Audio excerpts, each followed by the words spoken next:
ዲክላን ራይስ ለነገው ጨዋታ ይደርሳል ወይ? በተያያዘም ዊሊያም ሳሊባና ትሮሳርድስ የሚለው እንግዲህ የበርካቶቻችሁ ጥያቄ ነው። ምክንያቱም መድፈኞቹ ነገ የሞት ሽረት የሆነ ጨዋታ ነው ከአስቶን ቪላ ጋር በእንግሊዝ ፕሪሚየር ሊግ የሚያደርጉት። አርሰናል ይህንን ጨዋታ ማሸነፍ ማለት እንግዲህ የረጅም ጊዜ በቀልን እንደ መወጣት የሚቆጠር ነው። ለዚህ ነው መድፈኞቹ ገና ካሁኑ ለዚህ ጨዋታ በጣም የጓጉት።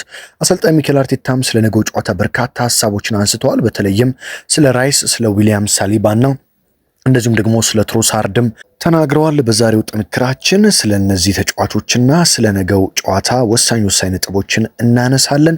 ሰብስክራይብ ያላደረጋችሁ ሰብስክራይብ ማድረግ አትርሱ። ቤተሰብ ሆናችሁ በየዕለቱ ወሳኝ የመድፈኞቹንና የፕሪሚየር ሊግ እንደዚሁም የሻምፒዮንስ ሊግ መረጃዎችን ማግኘት ትችላላችሁ። በቀጥታ ወደ መረጃዎቹ ልውሰዳችሁ። እንግዲህ የእንግሊዝ ፕሪሚየር ሊግ ነገ ሲመለስ አርሰናል ነው እንግዲህ የፕሪሚየር ሊጉን የመጀመሪያ ጨዋታ የዚህን ሳምንት የሚያደርገው የምሳ ሰዓት ጨዋታ ነው። ለመድፈኞቹ ከአስቶን ቪላ ጋር የሚያደርጉት ጨዋታም በእኛ እንግዲህ ሰዓት አቆጣጠር 9 ሰዓት ተኩል ላይ የሚደረግ ጨዋታ ነው። ይህ ጨዋታ እንግዲህ ለመድፈኞቹም በጣም ትልቅ ትርጉም ያለውና ምናልባትም ከባባድ ከሚባሉ ጨዋታዎች ተርታ የሚመደብ ጨዋታ ነው። ጨዋታውን የሚያደርገው አርሰናል ወደ ቪላ ፓርክ ተጉዞ ነው። በነገራችን ላይ አስቶን ቪላ እጅግ በጣም አስደናቂ አቋም ላይ ነው የሚገኙት። ባለፉት 5 ጨዋታዎች 5ቱንም ጨዋታ ድል አድርገው ነው የመጡት አስቶን ቪላዎች። አርሰናል ካለፉት 5 ጨዋታዎች 3ቱን አሸንፏል፣ በሁለቱ አቻ ወጥቶ ነው የመጣው።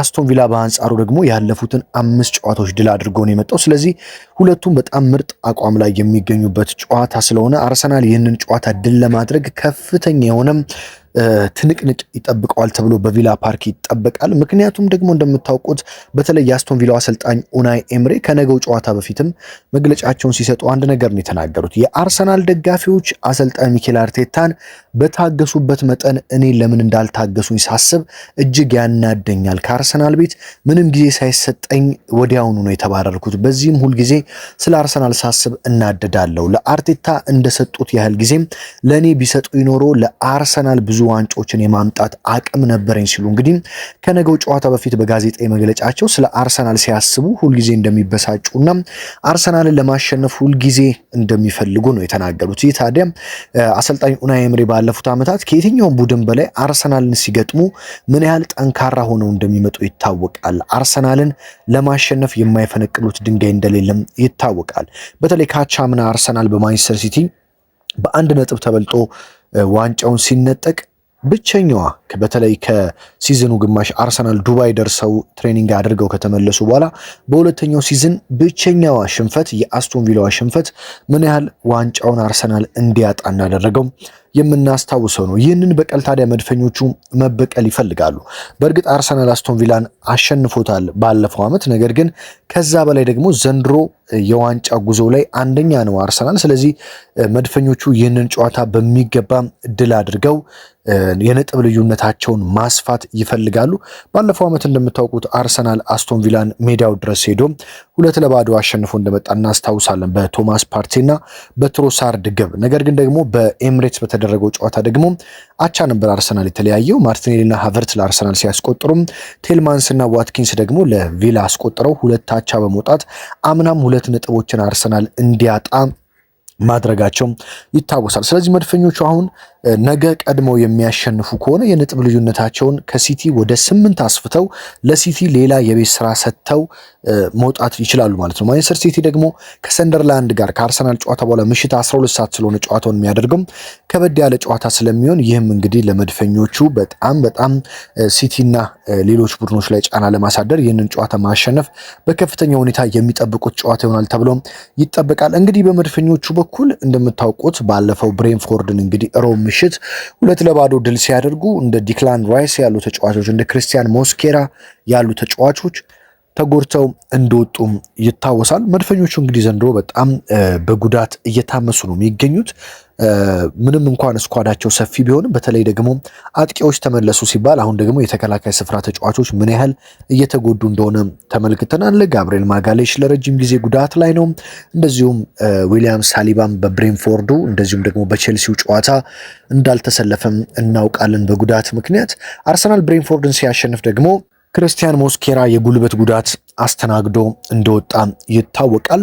ክርስቲያን ሞስኬራ ትንሽ ጉዳቱ ቢያንስ ለ2-3 ሳምንታት የሚያርቀው አይነት ይመስላል። ታዲያም አርቴታ ግን ስለተጎዱ ተጫዋቾች ዛሬ በሰጡት መግለጫ እንደዚህ ሲሉ ነው የተናገሩት።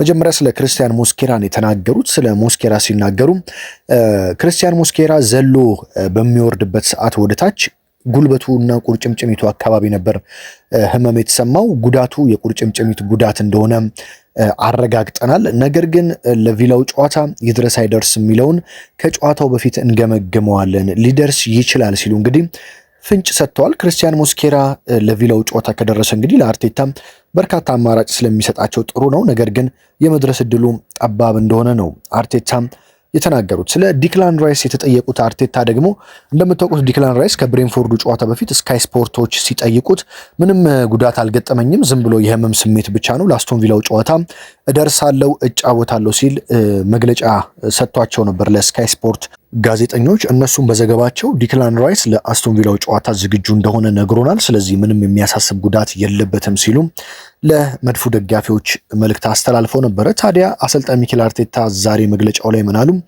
ለነገው የአስቶን ቪላ ጨዋታ መድረሱን እናያለን፣ ከሰዓት በኋላ የልምምድ ጊዜ አለን ያሉት አርቴታ ዲክላን ራይስ ለመጫወት ዝግጁ መሆኑን ከልምምድ በኋላ ነው የምናረጋግጠው ሲሉ እንግዲህ ዛሬ ወደ ማታ አካባቢ ለነገው ጨዋታ ልምምድ አላቸው። ስለዚህ በዛ ልምምድ ላይ ራይስን እንደሚገመግሙትና ለነገው ጨዋታ ዝግጁ ነው አይደለም የሚለውን እንደሚወስኑ ተናግረዋል። በነገራችን ላይ አርቴታ ብዙ ጊዜ ስለተጎዱ ተጫዋቾች ግልጽ መረጃ መስጠት አይፈልጉም።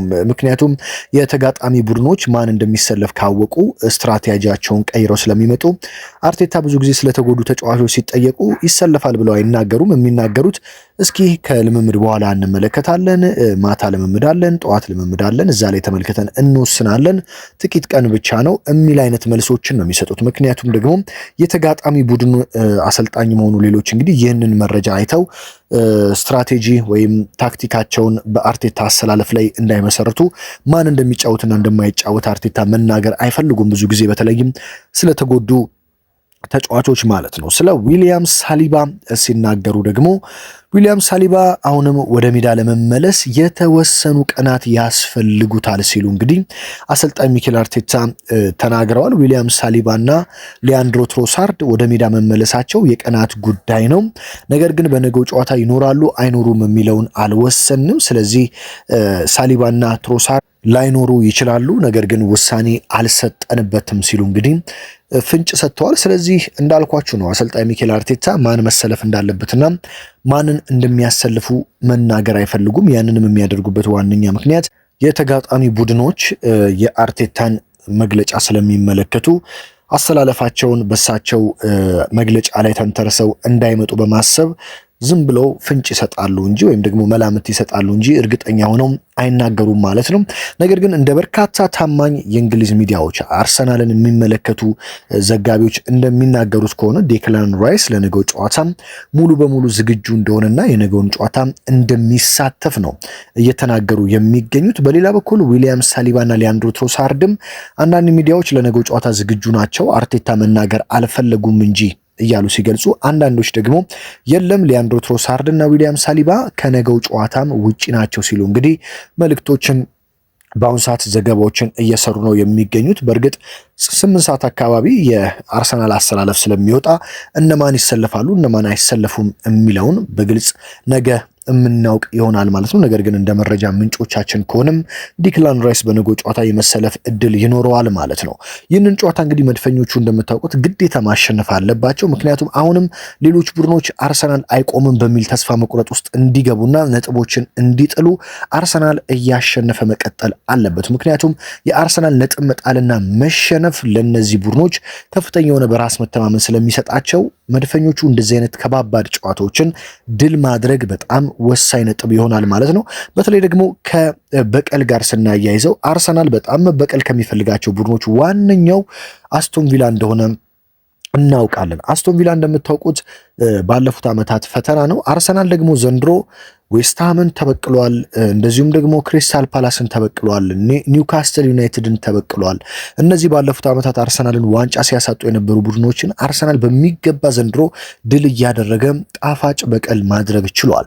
አሁን ደግሞ የሚቀረው ተረኛው አስቶን ቪላ ነው። አርሰናል አስቶን ቪላን ድል ማድረግ ከቻለ ደግሞ ሌላኛው ላለፉት ዓመታት እንቅፋት የሆነበትን ቡድን መበቀል የሚችልበት እድል ነው ማለት ነው። ሌላው ጥሩ ነገር ደግሞ አርሰናል አስቶን ቪላን ካሸነፈ ቀጣይ በሜዳው ኤምሬትስ ወልቭስን ነው የሚገጥመው። ወልቭስ ደግሞ እንደምታውቁት ዘንድሮ ወራጅ ቀጠና ላይ የሚገኝ 2 ነጥብ ብቻ ያለው 3 ነጥብ ዝም ብላችሁ በቀላሉ ልታገኙበት የምትችሉት ቡድን ነው። ስለዚህ ሻምፒዮንስ ሊግም ከክለብ ብሩጅ ጋር ነው። ከክለብ ብሩጅ ጋርም አርቴታ ኦልሬዲ ሻምፒዮንስ ሊጉን እየመሩ ነው። ስለዚህ በጣም ተጫዋቾችን ማሳረፍ ይችላሉ። በክለብ ብሩጅና በወልቭስ ጨዋታ የደከሙ እንደ ዲክላን ራይስ፣ እንደነ ሳካ፣ ኤብሪቼ ኢዜ፣ ማርቲን ዙሜንዲ ያሉ እንደ ሳሊባ ጭምር ቲምበር፣ ካላፊዮሪ፣ ዴቪድ ራያን ጨምሮ ለበርካታ ጨዋታዎች ሲሰለፉ የነበሩና በከፍተኛ ሁኔታ ድካም ላይ ያሉ ተጫዋቾች ጉዳት እንዳያስተናግዱ አርቴታ ማሳረፍ የሚችሉባቸው ጨዋታዎች ናቸው የክለብ ብሩጅና የወልቭስ ማለት ነው። ስለዚህ የአስቶን ቪላ ጨዋታ ላይ የእነዚህን ተጫዋቾች ጉልበት በሚገባ ተጠቅመው ድል ካደረጉ ለቀጣይ 2 ጨዋታዎች ደግሞ ሮቴት አድርገው እረፍት ሰጥተው እንደነ ዶማን ያሉ እንደነ ንዋኔሪ እንደነ ስኬሊ ያሉ ተጫዋች እንደነ ኖርጋርድ ያሉ ተጫዋቾችን ደግሞ አርቴታ መጠቀም ይችላሉ ማለት ነው። እንደዚሁም ግብ ጠባቂው ኬፓ አሪዛባላንጋን ለክለብ ብሩጅና ለወልቭስ ጨዋታ መጠቀም ስለሚችሉ አርቴታ ወሳኙ ጨዋታም ከአስቶን ቪላ ጋር የሚያደርጉት ነው ማለት ነው። እንግዲህ አርሰናል ምን አይነት አሰላለፍ ይዞ ሊገባ ይችላል በነገው ጨዋታ? በተለይም ዲክላን ራይስ እና ትሮሳርድ ሳሊባ የማይኖሩ ከሆነ እንደዚሁም ክርስቲያን ሞስኬራ የማይኖር ከሆነ አርሰናል ነገ ምን አይነት አሰላለፍ ይዞ ሊገባ ይችላል? የበርካቶች ጥያቄ ነው።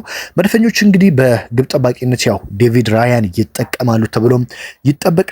በተከላካይ ስፍራ ጁሪየን ቲምበር፣ ካላፊዮሪ እንደዚሁም ደግሞ ሄንካፔና ሞስኬራ ይጣመራሉ ተብሎ ይጠበቃል። ነገር ግን ሞስኬራ በጉዳት ምክንያት የነገውን ጨዋታ የማይሰለፍ ከሆነም ቤን ዋይት እና ሪካርዶ ካላፊዮሪ የመስመር ተከላካይ ስፍራውን ይይዛሉ። የግራና የቀኝ ፉልባክ ተመላላሽ ማለት ነው። መሀል ላይ ደግሞ አርቴታ በብሬንፎርዱ ጨዋታ ሞስኬራ ተጎድቶ ሲወጣ የተጠቀሙትን የፔሮ ሂንካፔን እና የጁሪየን ቲምበርን ጥምረት መሀል ላይ ይጠቀማሉ። እንደምታውቁት ጁሪየን ቲምበር የመሀል ሜዳ ተከላካይ ሆኖ ነው የሚጫወተው በብሔራዊ ቡድኑ ኔዘርላንድ። ባለፈው በብሬንፎርዱም ጨዋታ ሞስኬራ ሲጎዳ ቲምበር የመሀል ሜዳ ተከላካይ ሆኖ ተጫውቷል። ቤን ዋይትም የመሀል ሜዳ ተከላካይ ሆኖ መጫወት ይችላል። ነገር ግን ዋይት ብሬንፎርዱ በጣም ጥሩ አቋም ስላሳየ ቤን ዋይትንና ካራፊዮሪን በፉልባክነት ተጠቅመው መሀል ላይ ቲምበርና ሂንካፔን የመጠቀም እድላቸው ሰፊ ይሆናል ተብሎ ይጠበቃል። መሀል ሜዳ ላይ እንግዲህ የሚጠበቀው የዙሜንዲ ራይስና ኤብሪቼ ኢዜ ጥምረት ነው። ነገር ግን አሰልጣኝ ሚኬል አርቴታ ዲክላን ራይስን እዚህ ጋር የማያገኙት ከሆነ ማርቲን ዙሜንዲ፣ ሚኬል ሜሪኖና ኢዜን ወይም ደግሞ ኦዴጋርድን አድርገው ሊጠቀሙ ይችላሉ ማለት ነው። በፊት ለፊት እንግዲህ ቡካዮ ሳካ የማይቀረው ተጫዋች ነው። ቪክተር ዮኮሬሽ እንደዚሁም ደግሞ ማርቲኔሊ ይሰለፋሉ ተብሎ ይጠበቃል። ያ የማይን ከሆነ ደግሞ ማዱኬ ሊገባ ይችላል በማርቲኔሊ ፈንታ። ስለዚህ አሰልጣኝ ሚኬል አርቴታ በአስቶን ቪላው ጨዋታ ምን አይነት አሰላለፍ ይዘው ይገባሉ የሚለው እንግዲህ በጣም አጓጊው ጥያቄ ነው። እንግዲህ በተለይ የሜሪኖም ጉዳይ ጥያቄ ነው። ምክንያቱም ሚኬል ሜሪኖ በጣም ምርጥ የውድድር ዓመት እያሳለፈ ነው። በየጨዋታው አሲስቶችና ግቦችን እያስቆጠረ ነው። ስለዚህ በአስቶን ቪላውም ጨዋታ ቪክተር ዮኬሬሽ ተቀያሪ ወንበር ላይ ሊቀመጥ የሚችልበት ምክንያት አለ። በተለይም ዲክላን ራይስ ፊት የሚሆን ከሆነ ዲክላን ራይስ ለጨዋታው የሚደርስ ከሆነ ሜሪኖን በራይስ ቦታ ከመጠቀም ሜሪኖን አጥቂ አድርገው የኮሬሽን ቤንች ሊያደርጉት ይችላሉ። ራይስ፣ ኤዜና ዙሜንዲ መሀል ሜዳውን ሊይዙ ይችላሉ ማለት ነው። ስለዚህ ራይስ በጉዳት የማይኖር ከሆነ ሜሪኖን በራይስ ቦታ ይጠቀማሉ ተብሎ ይጠበቃል። ነገር ግን ራይስ የሚኖር ከሆነ የኮሬሽን ቤንች አድርገው ሚኬል ሜሪኖን በአጥቂ ስፍራ ሊጠቀሙት ይችላሉ። ብዙዎች እንግዲህ አሁን ላይ ሜሪኖ በጣም ምርጥ አጥቂ እንደሆነ ይናገራሉ። ምክንያቱም በጣም በርካታ ግቦችን አሲስቶችን ለአርሰናል እያደረገ ነው። ከነ ቪክተር ዮኬሬሽ በላይ ግልጋሎትን እየሰጠ ስለሆነም ሜሪኖ አጥቂ ሆኖ ይግባ የሚሉ በርካታ የአርሰናል ደጋፊዎች አሉ። አርቴታ ታዲያ የቱን ይጠቀማሉ የሚለው እንግዲህ የዲክላን ራይስ መኖርና አለመኖር ላይ የሚመሰረት ይሆናል ማለት ነው። እንግዲህ የእንግሊዝ ፕሪሚየር ሊግ ወሳኝ ጨዋታዎች ነገ በአርሰናል ጨዋታ ሲጀመር 9 ተኩል ላይ አርሰናል ከሜዳ ውጪ በቪላ ፓርክ አስቶን ቪላን ይገጥማል። ምሽት 12 ሰዓት ላይ ቼልሲ በሊድስ ዩናይትድ 3-1 ተሸንፏል። አሁንም ከሜዳ ውጪ ከባዱን ቦርንማውዝን ይገጥማል። ቼልሲ በዚህ ጨዋታም ነጥብ የሚጥልበት እድል ሰፊ ነው። በተመሳሳይ ሰዓት ማንቸስተር ሲቲ በኢትሃድ ሊቨርፑልን በአንፊልድ ነጥብ አስጥሎ የመጣውን አርሰናልን እንደዚሁም ነጥብ አስጥሏል በሰንደርላንድ ሜዳ። ሲቲ ከሰንደርላንድ ምሽት 12 ሰዓት ላይ በሲቲ ኢትሃድ ስቴዲየም የሚደረግ ጨዋታ ነው። ሊቨርፑል ምሽት 2 ሰዓት ተኩል ነው ነገ ከሊድስ ዩናይትድ ጋር በሊድስ ዩናይትድ ስቴዲየም ማለት ነው። ሊድስ ዩናይትድ ቼልሲን 3-1 አሸንፎ ነው ሊቨርፑልን የሚያስተናግደው። ስለዚህ ይህ ጨዋታም እጅግ አጓጊ ይሆናል ተብሎ ይጠበቃል። ማንቸስተር ዩናይትድ እንግዲህ ትላንትና ምሽት በዌስትሃም ዩናይትድ አንዳቻ ወጥቶ በሜዳው ነጥብ ጥሏል። ዩናይትድ ሰኞ ነው ጨዋታውን የሚያደርገው ከወልቭስ ጋር ምሽት 5 ሰዓት። የዩናይትድ ጉዳይም እንግዲህ በተለይ ሩበን አሞሪም በርካታ ጥያቄዎች እየተነሱባቸው ይገኛሉ። አርሰናል እንግዲህ በርካታ ቡድኖች እንደ ቼልሲ ያሉ ቡድኖች ነጥብ እየጣሉ ነው። ሊቨርፑል ነጥብ እየጣለ ነው። አሁን ከኋላ ያለው በ5 ነጥብ ርቀት ማንቸስተር ሲቲ ነው። ማንቸስተር ሲቲም በቀጣይ ከባባድ ጨዋታዎች ነው የሚጠብቁት። አሁን ከሰንደርላንድ ከተጫወተ በኋላ ቀጣይ ከሜዳ ውጪ ተጉዞ ደግሞ የሚገጥመው ክሪስታል ፓላስ ነው። ስለዚህ አሰልጣኝ ሚኬል አርቴታም እነዚህን እድሎች በሚገባ ለመጠቀም ነገ አስቶን ቪላን ለማሸነፍ ወደ ሜዳ ይገባሉ ተብሎ ይጠበቃል። ግምቶቻችሁን ኮመንት ላይ አስቀምጡልኝ። አርሰናል ከአስቶን ቪላ ስንት ለስንት ያልቃል? እንደዚሁም ደግሞ ማንቸስተር ሲቲ ከሰንደርላንድስ ስንት ለስንት የሚያልቅ ይመስላችኋል? በሌላ በኩል ቼልሲ ከቦርንማውዝ እና ሊቨርፑል ከሊድስ ዩናይትድ የሚያደርጉትንም ጨዋታ ግምታችሁን ኮመንት ላይ ልታስቀምጡልኝ ትችላላችሁ። በቀጣይ መረጃ ስንገናኝ ግምቶቻችሁን እያነሳን እንደዚሁም አርሰናል ነገ ከጨዋታው በኋላ እንግዲህ መረጃውን ወደ እናንተ የማደርስ ይሆናል ማለት ነው። እንግዲህ በየዕለቱ ሀገር ውስጥ ከባህር ማዶ ሆናችሁ የማደርሳችሁን መረጃ የምትከታተሉኝን ከጎኔ ያላችሁና የዚህ ቻናል ቤተሰብ የሆናችሁ ውድ አድማጭ ተመልካቾችን ከልብ እያመሰግንኩኝ እንግዲህ በሌላ መረጃ ነገ ከኳስ በኋላ በውጤት እስከምንገናኝ ድረስ በያላችሁበት ሁሉ እንግዲህ ሰላም ተመኘውላችሁ።